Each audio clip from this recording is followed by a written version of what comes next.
Hits Prime FM apresenta Eleições 2022. Entrevista. Saiba agora as regras da entrevista para as eleições de 2022 na Hits Prime FM. Todas as entrevistas feitas com os candidatos às eleições de 2022 irá girar em torno das propostas apresentadas pelo mesmo. As entrevistas terão um padrão com 20 minutos de duração, mas 2 minutos de considerações finais feitos pelo candidato. É recomendado que os candidatos evitem mencionar os nomes de seus concorrentes ou até mesmo de outros políticos, se concentrando em seu tempo nas propostas locais. Caso infrinjam tal regra, serão interrompidos pelos mediadores que irão conduzir a entrevista. Também não será permitido ataques a instituições ou até mesmo populares em geral, sendo interrompido pelos mediadores da entrevista. A Hits Prime FM tem o dever de garantir aos candidatos um ambiente tranquilo, sem ataque ou ofensa por parte dos mediadores. Também queremos oferecer à população que estará acompanhando uma oportunidade diferente de conhecer os candidatos com questionamentos sérios e importantes. Os candidatos que serão entrevistados pela Hits Prime FM devem respeitar as regras impostas pelo Departamento de Jornalismo. Devem também responder com a maior sinceridade possível os questionamentos feitos pelos entrevistadores. Os candidatos também devem respeitar o tempo estabelecido, evitando que o mesmo seja extrapolado. Na capital do Nortão, 7 horas 2 minutos, 7:02, aqui nos nossos estúdios, já a presença da candidata a deputada federal, Aline de Jesus do Novo. Deixa eu pegar primeiramente o bom dia da candidata, antes de valer o tempo. Candidata, bom dia. Primeiro, obrigado pela presença aqui nos estúdios da Hits Prime FM. Bom dia, Kiko. Bom dia, Cris. Bom dia a todos. Muito obrigado pela oportunidade, primeiramente. Karina, por gentileza, coloca o tempo da candidata na tela, os 20 minutos. Doutor Donizete aqui, a nossa assessoria jurídica aqui junto com a gente. Doutor Donizete, obrigado pela presença. A nossa querida Crislena, a nossa central de jornalismo. Candidata, agora sim, valendo os 20 minutos. Eu queria que a candidata se apresentasse para a população de Sinop. Quem é a Aline de Jesus? Olá, pessoal. Eu sou a Aline de Jesus, tenho 25 anos, sou natural de São Paulo e mato-grossense por opção. Sou estudante de economia, sou trabalhadora também aqui em Sinop, assim como vocês. Candidata, por que a senhora decidiu chamar de senhora? Sou bem mais velho que você, né? Mas é na força do respeito até pelo cargo eletivo. Por que a candidata resolveu colocar o seu nome à disposição para esse pleito de 2022 e justamente para a deputada federal? Vamos lá. Desde os meus 16 anos, mais ou menos, eu sempre tive uma curiosidade pela política. Acho que essa é a idade mais ou menos que a gente começa a olhar para o futuro, né? O que eu quero do meu futuro? O que eu quero do meu país? O que eu quero fazer da minha vida? E aí, nessa época, estava acontecendo muita coisa na política brasileira, como sempre, mas essa época em especial estava uma loucura. Totalmente uma loucura. Eu analisei bem, falei, é uma coisa que eu gosto, é uma coisa que me interessa. Eu cansei de ficar sentado no sofá apenas reclamando. E mandando mensagem no WhatsApp, postando nas redes sociais. Ai, tá uma bagunça isso aqui, não gosto, não quero. Só que eu não fazia nada. Então, não fazia muito sentido na minha cabeça ficar reclamando de braços cruzados sentado no sofá. E eu fui amadurecendo essa ideia na minha cabeça, porque uma menina de 16 anos, né? Isso é um sonho muito distante, entrar na política com 16 anos. Eu fui amadurecendo essa ideia na minha cabeça. Então eu escolhi a faculdade, que era bem relacionada, que era economia, e fui amadurecendo. Só que a gente tem a mania de achar que a gente nunca está preparado para as coisas, né? Aí agora esse ano, terminando a faculdade, último semestre, eu falei, opa, acho que é a hora. Aí eu vi o processo seletivo do Partido Novo e falei, vou entrar. Vou entrar. E fiz o processo seletivo, passei no processo seletivo e coloquei o meu nome à disposição da população, porque eu acho que é isso. Nós não nos sentimos representados no Congresso hoje. E nós não nos sentimos representados no Congresso hoje porque não tem pessoas como a gente. Cidadãos comuns, que trabalham, que estudam, que estão ali, vivendo a mesma realidade que a maioria da população mato-grossense vive. E não numa bolha. Né? E por isso que eu resolvi colocar o meu nome, porque eu cansei. Eu cansei da atual situação do Brasil, do Mato Grosso, e eu acho que a mudança começa pela gente, começa por mim, uma cidadã comum que resolveu entrar na política para mudar as estatísticas e tirar a galera de lá também e mostrar que a política não é assim que se faz, deixar de demonizar a política. Candidata, em sendo eleita no dia 2 de outubro, a senhora chegará a Brasília com mais 540 e poucos deputados. Como começar essa mudança, candidata? Como começando essa mudança? A primeira mudança, eu acho que a grande revolução é uma pessoa como eu chegando lá. né? E renovando.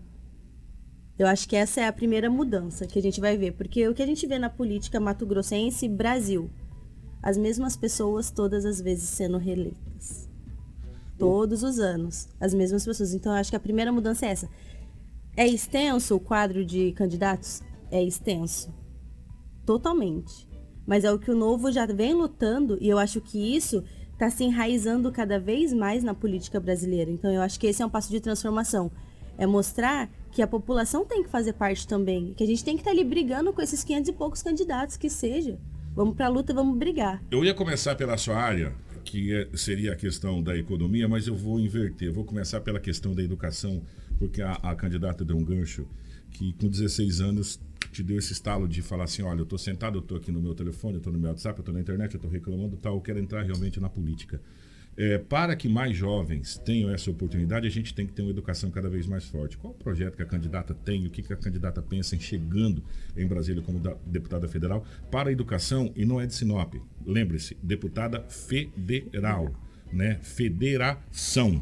Qual é o projeto? Porque tudo que a candidata, se eleita for, votar em Brasília não é para Sinop, não é para Mato Grosso, é para o Brasil. O que a candidata pensa nessa situação?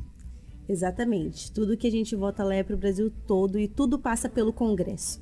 Tudo. Extremamente tudo. O orçamento, tudo. Qual que é o primeiro passo? O primeiro passo é pensar na educação básica. Não tem como falar de educação, de desenvolvimento da educação, se você não pensa e não fortalece a base. Eu estou na universidade hoje. Eu vejo que a gente chega na universidade e muitas das vezes nós não estamos preparados para estar lá. A gente tem problema com interpretação de texto, contas básicas, contas essas que já não eram mais para a gente ter esse tipo de problema. Então, a base tem que ser fortalecida. Isso não, a gente não tem mais dúvida sobre isso. Tem estudos, a gente vê todos os países que são desenvolvidos hoje investiram na base lá atrás para colher os frutos hoje. Então, é uma política de longo prazo. A gente também tem que parar com isso de políticas de curto prazo, porque isso não muda e não resolve a situação. E uma outra questão também que as pessoas não olham e não falam. Tá, eu vou pensar na base, eu vou pensar no pessoal que está entrando ali. Mas e o pessoal que já está lá? E aí, o que eu faço com essa galera? Eles eu deixo prejudicado e seguimos? Não. Vamos também tornar esse ensino mais técnico. Vamos tornar profissionalizante. Vamos preparar o jovem realmente para o mercado de trabalho. Na inserção desse jovem no mercado de trabalho. Hoje em dia a gente conta com uma taxa de desistência do ensino médio muito alta. E por que essa galera desiste? Porque muitas das vezes tem que deixar de trabalhar, porque tem que ajudar em casa, tem que deixar de estudar, perdão, porque tem que trabalhar, tem que ajudar em casa, tem que ajudar no sustento da família. E por que não a gente já preparar esse jovem para o mercado de trabalho para que eles não vá para atividade de subdesenvolvimento, mas que eles vão para atividade de tecnologia para fortalecer o nosso país e o nosso estado? Então a gente tem que pensar na galera que já está aí, porque essa galera existe, é dado, e a gente tem que pensar também em quem vai vir, porque vai ser o futuro. Não tem jeito. E a gente fala de educação, a gente não fala de educação, não é um problema isolado. A gente falando de educação, a gente tem que falar em saneamento básico. Porque se eu não tenho saneamento básico de qualidade, como que essa criança vai se desenvolver se ela não tem saúde? E aí o saneamento já puxa a saúde pública também. Então, assim, a educação tem que ser investido, tem, a prioridade mas junto com ela tem outras duas coisas também que tem que ser investido, que é saneamento básico e saúde. A candidata falou uma coisa muito importante, praticamente tudo passa pelo Congresso Nacional, a não ser uma PEC, alguma coisa que é assinada pelo presidente, uma MP, uma medida provisória, que depois é votado pelo próprio Congresso Nacional. Então tudo passa pelo Congresso Nacional. A candidata se sente preparada para representar o Mato, que são 8 cadeiras que o Mato Grosso tem. 8. De 513, né? 513, obrigado, Donizete. 513 cadeiras que tem o Congresso Nacional, o Mato Grosso tem 8 cadeiras no Congresso Nacional. A candidata se sente preparada para falar, eu sou representante do Mato Grosso em todas as esferas? Totalmente preparada. E por que eu digo isso com toda convicção do mundo? É porque eu já disse, assim como a dona de casa que está agora acordando com a gente para fazer seus serviços, como o pai de família que levantou agora para trabalhar, como o jovem que está levantando aí, tentando uma vaga nesse mundão, eu vivo a realidade deles. Eu sei o que dói, eu sei aonde aperta o calo. E são essas pessoas que eu quero ser representada. Hoje em dia a gente tem uma cultura de que política não se discute. Opa, tudo em volta da gente é política. Então a gente tem que mudar essa realidade. Essas pessoas não querem discutir política, não falam de política. É isso que o sistema realmente quer, que essas pessoas sejam alienadas, porque elas não se sentem representadas. Elas não se sentem representadas. Então, o que é representação? É pegar uma pessoa comum da sociedade que vive o seu dia a dia, que sabe os problemas que você enfrenta, que usa também o sistema público de saúde, que estuda em universidade pública, que trabalha todos os dias para ganhar o pão de cada dia. Ela sabe realmente o que te incomoda, o que está pegando e não vive numa bolha. Ela faz parte da grande maioria da população, assim como vocês, sabe os problemas reais da nossa realidade. E não vive num mundo paralelo de que uma pequena parte da população faz parte. Não é essa realidade que a gente vive aqui. E no Congresso, vamos lá, por que as pessoas não se sentem representadas? Porque não tem pessoas como elas lá. E a gente tem que votar e colocar no Congresso uma pessoa que a gente gostaria que estivesse do nosso lado, uma pessoa que vive a nossa realidade. Ô Crislane, por gentileza, minha querida. Candidata, estudando um pouco mais sobre a senhora, até para essa entrevista, percebi que a sua bandeira é o saneamento básico. Explica pra gente o porquê escolheu esse tema para ser defendido. Sim, a minha principal bandeira é a educação e o saneamento básico. O saneamento básico é como eu já disse. Muito se fala da educação e no investimento à educação. Mas o que importa? Eu lá investi um monte de dinheiro na educação, fortificar a educação básica, coisa que ainda não acontece, né? Uma realidade que todo mundo promete e ninguém faz, vamos terceirizar a culpa e jogar para frente. Se eu tenho várias doenças derivadas do saneamento básico, se eu não tenho crianças saudáveis, com potencial para ser desenvolvido ali, porque as crianças elas não estão saudáveis. A gente luta aqui no Mato Grosso com a dengue. A dengue é uma dessas doenças derivadas do saneamento básico. A gente tem um sistema superlotado. Então, como que eu vou para a educação, vou investir em saúde se eu não tenho um saneamento básico de qualidade?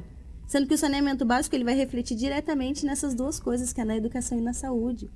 Então, é uma conta que não fecha. E é uma coisa que também ninguém fala, porque o saneamento básico não tem como ninguém ir lá inaugurar e cortar fitinha. Né? Eu não vou lá tirar foto do lado do esgoto, da tubulação. Então, ninguém se fala nisso, mas é algo muito importante. Não existe um país, um estado desenvolvido sem saneamento básico. O candidato é um efeito dominó, uma peça derruba a outra e ela vai se encaixando. Exatamente. Mas para que tudo isso aconteça, a gente precisa ter algumas reformas, urgentemente. Eu gostaria que a candidata me respondesse em sequência esses três pilares da reforma que se precisa para se mudar esse país, e a candidata diz da questão de mudança. Reforma tributária nesse país, que é uma coisa que já nós vamos entrar. A reforma política que se faz necessária nesse país urgentemente, e principalmente nós somos um país presidencialista onde quem decide é o Congresso. Nós não somos um país parlamentarista transvestido de presidencialista, candidato, onde tudo que o presidente vai fazer tem que ter anuência do Congresso, porque senão ele não faz. E se ele baixar uma MP, que é uma medida provisória, o Congresso vota depois de 90 dias e acaba derrubando também. Exatamente. Mas eu acho isso de extrema importância, porque o Congresso está ali justamente para legislar e fiscalizar. O que seria do nosso país também se as coisas não... Tudo bem que o Congresso são muitas pessoas, a gente sabe disso, a gente sabe que não é tudo que se passa, tem muita coisa importante que deveria passar, mas fica nessa de direita e esquerda, não vou fazer isso porque não foi pago, não foi compra, e ninguém entra num acordo ali e faz as coisas que realmente deve fazer. Mas eu acho que o Congresso também tem essa função de legislar e fiscalizar, então não é um oba-oba, né? E realmente é o que você já falou, a gente tem um Congresso hoje que é muito difícil de ser conversado, isso tem que ser mudado com a reforma política. Chega, essas pessoas que já estão aí anos e anos e anos, não tá mudando a nossa realidade. Tudo continua igual. Então, como que a gente reclama tanto? Porque você pode perguntar para qualquer pessoa, você está satisfeita com a política hoje? Você está satisfeita com as coisas que estão sendo feitas hoje? A grande maioria vai responder não. E se vocês não estão satisfeitos, se está vendo que não está rolando, por que as pessoas continuam votando nos mesmos? Por que você continua fazendo as mesmas coisas? Não adianta querer mudança fazendo as mesmas coisas. Não vai mudar. Reforma administrativa, reforma tributária, já não é mais discussão. Precisa ser feito. Para ontem, não dá mais para entrar nesse mérito de vamos deixar para lá, vamos deixar passar, vamos jogar para frente, vamos fazer e não faz. Chega.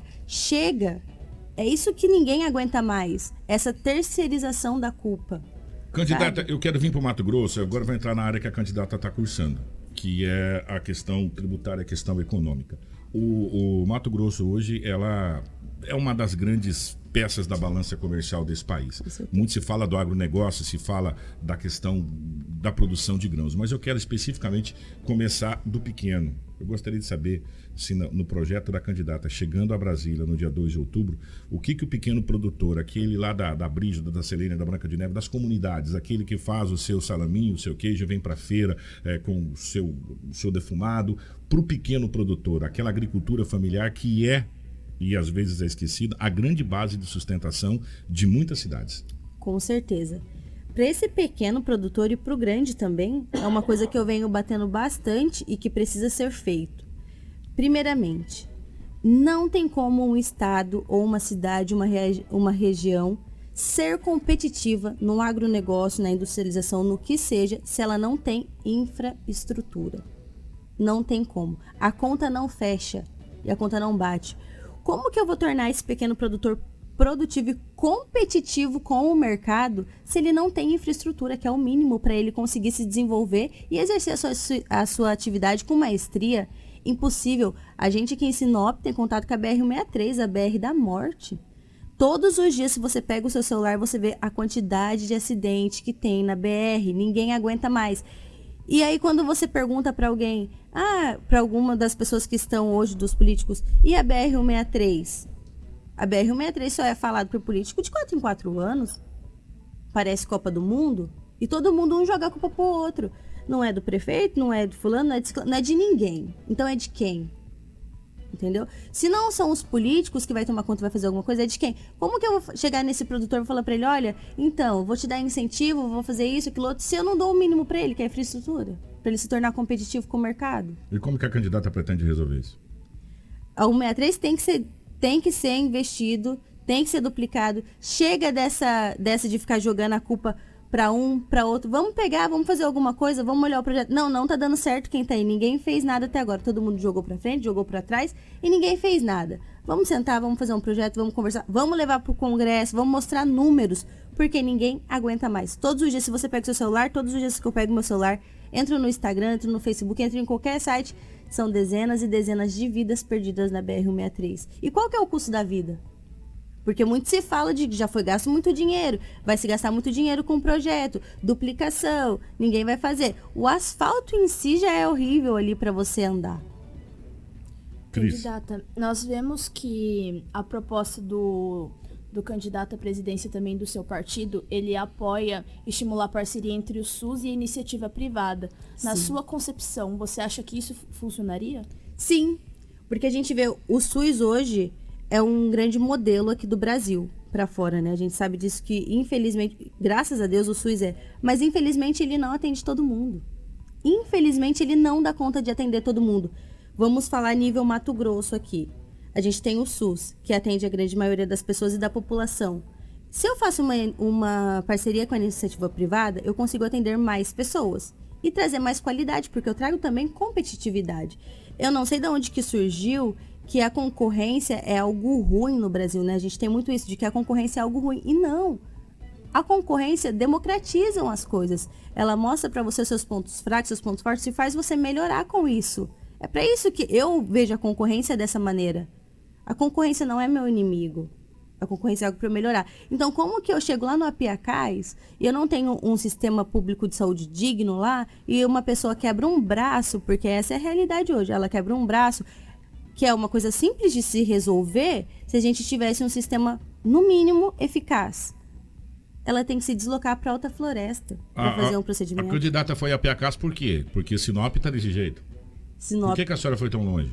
Por que eu fui tão longe? Não, Sinop também. Mas eu digo dessas regiões mais afastadas, ainda mais afastadas. Porque aqui em Sinop, eu consigo facilmente ir para Sorriso, me deslocar, ir para qualquer outro lugar aqui, que já é ruim. Por que eu não tenho sistema de saúde eficaz na minha cidade? Por que eu tenho que me deslocar para outras regiões? Uma mãe de família, um pai de família que tem que trabalhar, que tem que tomar conta dos seus afazeres, aí acontece algum problema com o filho ou com eles mesmos, eles têm que deixar todos os seus afazeres para se deslocar para uma outra cidade. E quem dá esse suporte? Candidata, ninguém dá esse suporte. Me dá um gancho, me perdoa, nós temos 2 minutos, mas eu tenho que pegar esse gancho. Nós vamos a Piacás, deixa eu voltar para Sinop de novo. Que esse tanto de imposto que a gente paga, que esse tanto de imposto que o brasileiro paga, que é o país que mais paga imposto, a gente volta de novo lá naquela reforma. Esse dinheiro está indo, mas ele não está vindo. Né? Talvez não seja isso, e às vezes a gente começa a colocar na conta da ponta da lança, que a ponta da lança é o poder público municipal, uma responsabilidade que é do poder público federal que não está cumprindo? Concordo plenamente. Porque aí a conta fica fácil para ser paga por outra pessoa. Com certeza. E é exatamente isso. É isso que eu venho falando. A terceirização da culpa. Quem tem que fazer não faz. E aí o que a gente faz? A gente joga pro outro, porque é muito mais fácil. Eu posso ver o erro do outro, mas eu não vou ver o meu erro. Então eu fico jogando essa culpa. E quem sai prejudicado em tudo isso? A população. E como estancar esse sangramento? Renovando a política, chega. As pessoas que já estão lá, elas vão continuar fazendo a mesma coisa. O dinheiro vai continuar indo e não vai retornar. Vai continuar da mesma forma. Não tem mudança se a gente continua fazendo o mesmo, se a gente continua votando nos mesmos. Essa mudança nunca vai existir, ela nunca vai vir. Nunca vai vir. Então chega, renovação política para ontem. Ninguém aguenta mais, ninguém merece mais. Chega, só que para isso a gente tem que mudar. O candidata, a senhora vai ter os 2 minutos finais, mas eu preciso passar esse dado que a candidata falou da questão da educação, e eu achei muito interessante. Deixa eu dar um dado que talvez a candidata não saiba, ou talvez saiba e não levou em consideração. Esse dado é da CNN Brasil, do ano de 2021. De acordo com dados divulgados pelo Instituto Semesp, na 11ª edição do Mapa do Ensino Superior do Brasil, apenas 18,1% dos jovens de 18 a 24 anos estão matriculados no ensino superior. E desses, somente 17,4% das pessoas de 25 anos ou mais concluíram um curso superior. Ou seja, o Brasil tem menos de 20% de alunos que concluem o ensino superior. Nós não estamos na contramão da história, candidato? Com certeza. E lógico que eu tenho acesso a esse tipo de dado porque eu faço parte dessa porcentagem, né? Eu permiti os seus 2 minutos de consideração final. Eu gostaria que a candidata terminasse e depois entrasse nas suas considerações finais em 2 minutos a partir de agora, candidata. Combinado. O meu nome é Aline de Jesus, como eu já falei. Tenho 25 anos, sou estudante de economia, moradora de Sinop e trabalhadora. E por que eu decidi entrar no Congresso? Porque eu cansei da indignação. Eu cansei de não fazer nada e apenas ficar sentada no sofá da minha casa de braços cruzados. Eu resolvi partir para ação, porque eu quero que a minha voz seja ouvida por você, dona de casa, que acorda cedo para os seus afazeres e para conquistar o mundo. Eu quero que a minha voz seja ouvida por você, pai de família, que está dando um duro danado para sobreviver no meio dessa loucura toda. E eu quero também que chegue em você, jovem, que está aí lutando para conseguir um espaço nesse mundão. Eu quero fazer uma política de pluralidade, porque eu sei exatamente aonde o calo aperta para mim e para você, que não faz parte de uma bolha, e sim da grande população. Então eu quero te representar em Brasília, porque eu sei aonde dói, exatamente aonde dói. Chega de sempre querer a mudança, de reclamar do que está acontecendo e continuar fazendo as mesmas coisas. Não vai mudar. Infelizmente não vai mudar. Então chegou a hora do novo. Chegou a hora de olhar para o novo. Chegou a hora de cortar privilégio. Chegou a hora de fazer acontecer e fazer a mudança. Realmente partir para ação. E eu conto com você para agir junto comigo. Vamos lá, vamos para cima e juntos mudar essa realidade. É isso que eu peço e eu conto com o seu apoio.